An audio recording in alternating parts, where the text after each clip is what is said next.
ਭਾਈ ਖੈਰੀਅਤ ਆ? ਆਹੋ ਲੈਟਾ ਚੈੱਕ ਕਰਨ ਲੱਗਾ? ਜੀ ਭਾਈ ਇੱਕ ਮਿੰਟ ਰੁਕੋ।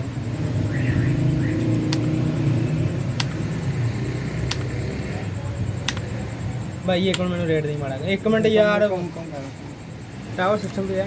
ਨਹੀਂ ਨਹੀਂ ਕਿਹੜਾ ਸਿਸਟਮ ਚਾਹੀਦਾ ਟਾਵਰ? ਯਾਰ ਐਚਪੀ ਹੋਵੇ 4 ਵੋਟਾਂ ਹੋਣ ਸਾਡਾ। ਐਚਪੀ ਹੋਵੇ 4 ਨਹੀਂ ਕੋਈ ਵੀ